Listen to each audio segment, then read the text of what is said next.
स्वागत। सुधागड एज्युकेशन सोसायटीचे केआ बांठिया माध्यमिक विद्यालय व NN पालीवाला ज्युनियर कॉलेज नवीन पनवेल सादर करीत आहे शैक्षणिक व्हिडिओ।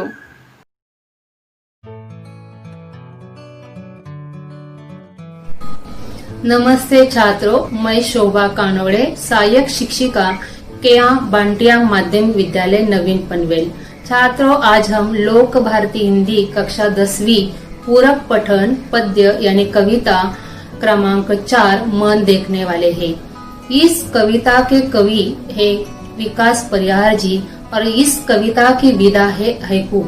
विकास परिहार जी का जन्म 1983 मध्य प्रदेश के गुना में हुआ है। सन 2000 से सन 2006 तक इन्होंने भारतीय वायुसेना में नौकरी की है। पत्रकारिता के क्षेत्र में इन्होंने उल्लेखनीय कार्य किया है। हिंदी साहित्य में इनकी विशेष रुचि है। विकास परिहार जी नाट्य गतिविधियों में भी जुड़े हुए हैं। हैकू कविता लिखने वाले विकास परिहार जी एक प्रसिद्ध कवि है। छात्रों, इस कविता की विधा यानी प्रकार हैकू। हैकू एक जापानी काव्य विधा है। हैकू यानी 3 पंक्तियों की कविता होती है, उसे हैकू कहा जाता है। यह विश्व की एक सबसे छोटी कविता कही जाती है क्योंकि इसमें 17 अक्षर यानी वर्ण होते हैं और 3 पंक्तियां होती है। पहली पंक्ति में 5 अक्षर, दूसरी पंक्ति में 7 अक्षर और तीसरी पंक्ति में 5 अक्षर, मतलब 5, 7 और 5 ऐसे कुल मिलाकर 17 अक्षर होते हैं। 5वें दशक से हिंदी साहित्य ने हैकू को खुले मन से स्वीकार किया है। यह कविता आज भारत में सिर्फ हिंदी में ही नहीं बल्कि मराठी, गुजराती, बंगाली और मलयालम आदि भाषाओं में भी लिखी जाती है।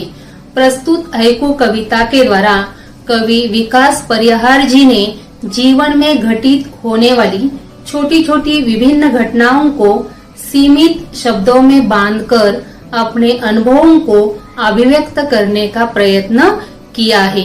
छात्रों, मन कविता में कुल मिलाकर 13 हैकू कविताएं हैं। यह कविता एक ही है परंतु उसमें सम्मिलित हैकू एक दूसरे से अलग है। एक ही अनुभूति यानी अनुभव दूसरी से अलग है। यह सारी हैकू कविताएं कवि के मन की पीड़ा और उदास मन की अवस्था को दर्शाने का काम करती है।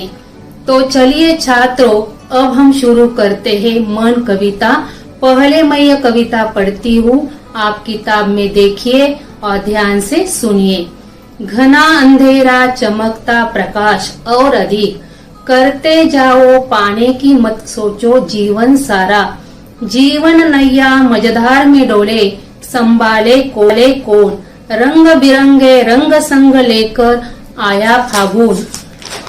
कांटों के बीच खिलखिलाता फूल देता प्रेरणा, भीतरी कुंटा आँखों के द्वार से आई बहार।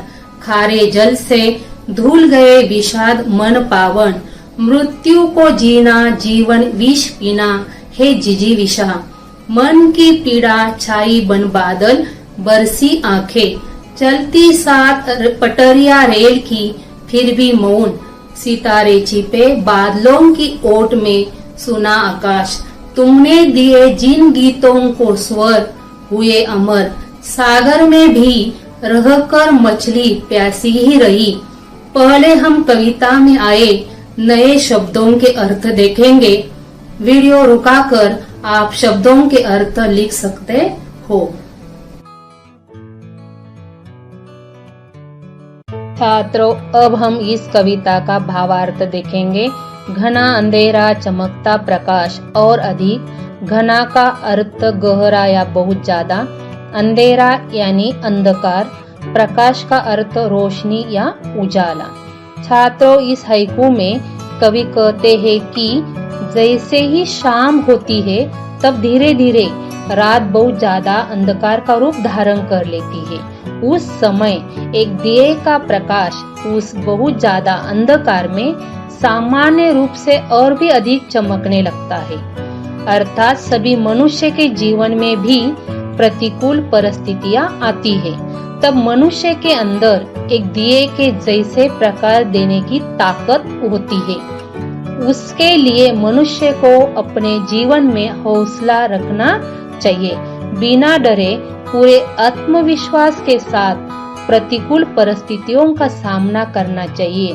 यही बात कवि ने इस हाइकू से बताई है। अब अगला हाइकू, करते जाओ पाने की मत सोचो जीवन सारा, पाना का या अर्थ प्राप्त करना। इस हाइकू में कवि कहते हैं कि हम सभी मनुष्य को अपने संपूर्ण जीवन में अपना कर्म यानी काम करते रहना चाहिए, कभी भी फल की अपेक्षा नहीं करनी चाहिए। हम काम करेंगे तो फल कभी न कभी अपने आप ही मिल जाएगा। छात्रों, कवि हरिवंश राय बच्चन जी ने कहा है कि कोशिश करने वालों की हार नहीं होती, तो प्रयत्न करने से फल या सफलता हमें मिलती ही है। अब अगला है को, जीवन नैया मझधार में डोले संभाले को। नैया का अर्थ नाव या नौका, मझधार का अर्थ नदी या उसके प्रवाह का मध्य भाग। छात्रों, कवि इस हाइकू में कहते हैं कि संपूर्ण संसार यानी दुनिया एक प्रकार का बहुत बड़ा सागर है और हम सभी मनुष्य का जीवन एक नौका यानी नाव की तरह है। जीवन रूपी नैया यदि संसार रूपी सागर में डगमगा रही है तो उसे कोई अन्य संभालने के लिए नहीं आएगा। अर्थात यहाँ पर हमारी मदद करने वाला दूसरा कोई नहीं होता है। हमें स्वयं उसे पार लगाने के लिए प्रयत्न करना चाहिए। हमारी डगमगाती जीवन रूपी नैया को हमें ही संभालना होगा और किनारे तक पहुंचना होगा। अर्थात हर मनुष्य को अपने जीवन में कितने भी तूफान आ जाए, कितनी भी समस्याएं आ जाए, तो भी अपने आप को ही संभालना होता है। अब अगला है को, रंग बिरंगे रंग संग लेकर आया फागुन। छात्रों, फागुन एक हिंदी मास या महीने का नाम है जिसे मराठी में फाल्गुन भी कहा जाता है। छात्रों, कवि ने इस हाइकू में प्रकृति के परिवर्तन का बहुत सुंदर वर्णन किया है। फागुन हिंदू पंचांग का अंतिम महीना है। इस महीने को आनंद और उल्लास का महीना माना जाता है। छात्र, तुम जानते हो हमारा प्रिय होली और धूली वंदन का त्योहार इसी महीने में आता है। फागुन का महीना अपने साथ बसंत ऋतु के विविध रंग लेकर आया है। बसंत ऋतु में चारों ओर रंग बिरंगे अनगिनत यानी असंख्य, जिसकी हम गिनती नहीं कर सकते, इतने फूल खिलते हैं जो सारे वातावरण को सुगंधित कर देते हैं। वृक्षों पर नए लाल लाल और हरे भरे पत्ते मिलकर अद्भुत सुंदरता प्रदान करते हैं। अर्थात कवि कहते हैं, इस समय हम सभी को कुछ समय के लिए चिंताओं और परेशानियों को भूलकर बसंत ऋतु का आनंद लेना चाहिए। अगला है को, कांटों के बीच खिलखिलाता फूल देता प्रेरणा। छात्रों, इस हाइकू में कवि कहते हैं कि प्रकृति यानी निसर्ग मनुष्य को प्रेरणा देने का अनमोल कार्य करती है। तुमने गुलाब का फूल देखा है, जिस तरह गुलाब का फूल कांटों यानी कंटक के बीच खिलता है और अपनी सुंदरता तथा सुगंध को चारों ओर फैलाता है। अर्थात वह हर पल मनुष्य को प्रेरणा देता है कि प्रतिकूल परिस्थितियों में निराश नहीं होना चाहिए और जीवन में आई हुई कठिनाइयों का बिना डरे मुकाबला करना चाहिए, तो ही हमारा जीवन गुलाब की फूल की तरह बन सकता है। अगला है को, भीतरी कुंठा आँखों के द्वार से आई बाहर। कुंठा का अर्थ घोर निराशा। इस हाइकू में कवि कहते हैं कि सुख और दुख में प्रत्येक मनुष्य का चेहरा और आंखें बहुत कुछ बताकर जाते हैं। जब मनुष्य खुश होता है तो उसके चेहरे पर अनोखी चमक दिखाई देती है। किसी मनुष्य के जीवन में निराशा दुख हो तो वह उसके आंखों के द्वार से आंसुओं के रूप में बाहर आती है। दुखी निराश मनुष्य रोने लगता है। इस समय उस मनुष्य का जीवन कितने दुखों से भरा हुआ है यह पता चलता है। अगला है को खारे जल से धुल गए विषाद मन पावन। खारा जल छात्र या कवि ने मनुष्य के आंखों से जो आंसू आते हैं उसे खारा जल कहा है। विषाद का अर्थ खेद या दुख, पावन का अर्थ पवित्र। इस हाइकू में कवि कहते हैं कि मनुष्य की सारी इच्छाएं पूर्ण नहीं होती है। जब मनुष्य की इच्छाएं पूर्ण नहीं होती तब वो दुखी हो जाता है। उसकी आंखों से पानी आने लगता है, अर्थात वो रोने लगता है। जब उसके नेत्रों से आंसू बहते हैं तब हमें यह समझना चाहिए कि उन आंसुओं के खारे जल से उसके मन के सारे दुख अपने आप धुल जाते हैं और उसका मन पवित्र हो जाता है। अगला है को मृत्यु को जीना जीवन विष पीना है जिजीविषा। विष का अर्थ जहर, जिजीविषा का अर्थ जीने की इच्छा। इस हाइकू में कवि कहते हैं कि इस पूरे विश्व में प्रत्येक मनुष्य के जीवन में परेशानियां है, चिंताएं होती है, अप्रिय प्रसंग है, ऐसी अनेक समस्याएं जहर के समान होती है और वह जहर मनुष्य के जीवन में भरा हुआ है। हमारा जीवन सुंदर बनाने के लिए हमें जीवन के इस जहर को पीकर उसे अमृत में परिवर्तित करना होगा, तब ही हम जीवन को सुंदर बना सकते हैं। अर्थात जीवन सुंदर बनाने के लिए जीवन रूपी संग्राम में आने वाली हर समस्याओं का डटकर सामना करना चाहिए। भाई को मन की पीड़ा छाई बन बादल बरसी आंखें। पीड़ा का अर्थ दुख या वेदना।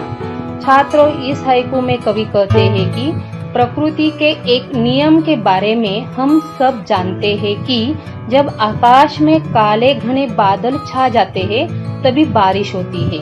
अर्थात जब मनुष्य के मन में काले घने बादल के रूप में दुख पीड़ा बहुत गहरी होती है तब वह बादल बनकर आंसुओं के रूप में बरसने लगती है, यानी मनुष्य रोने लगता है।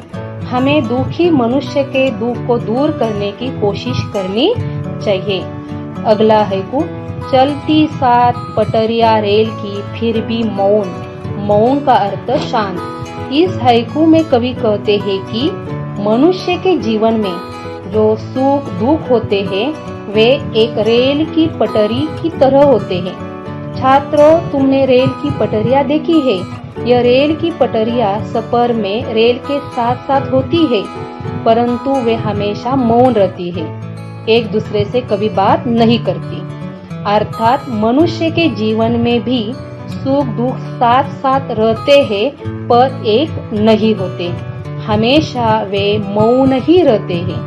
कवि ने इस हाइकू में मनुष्य जीवन के सुख दुख की तुलना रेल की दोनों पटरियों के साथ की है। अगला हाइकू सितारे छिपे बादलों की ओट में सुना आकाश। सितारे का अर्थ तारे या उसे नक्षत्र भी कहते हैं। ओट का अर्थ आड़। इस हाइकू में कवि कहते हैं कि सितारे आकाश की शान होती है और वे आकाश की सुंदरता बढ़ाते हैं।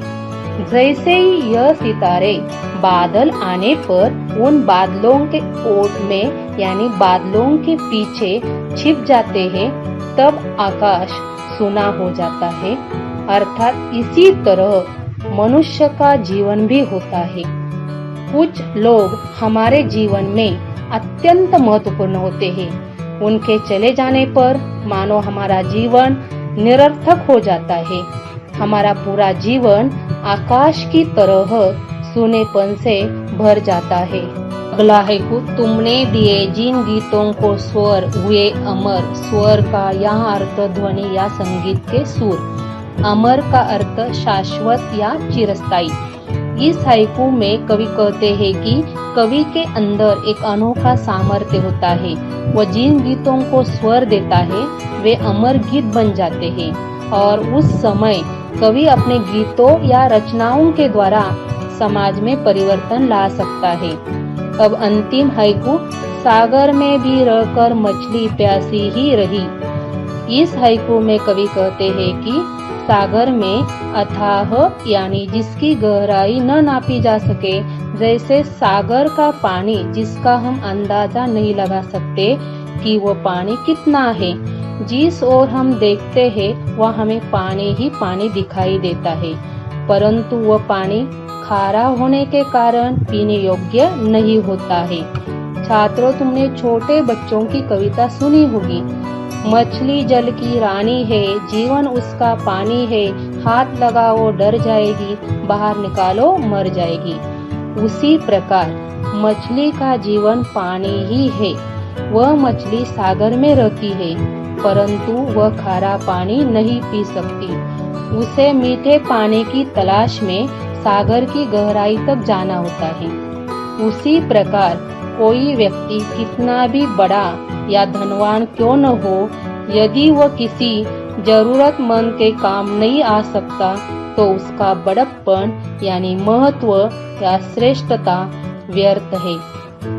छात्रों, हमने मन इस कविता में लिखी 13 हाइकू कविताएं पढ़ी और उनका भावार्थ भी देखा। तुम्हें यह अच्छी तरह समझ में आया होगा। पाठ्य पुस्तक के स्वाध्याय में दी गई कृतियां अपनी कॉपी में यानी नोटबुक में लिखना। धन्यवाद।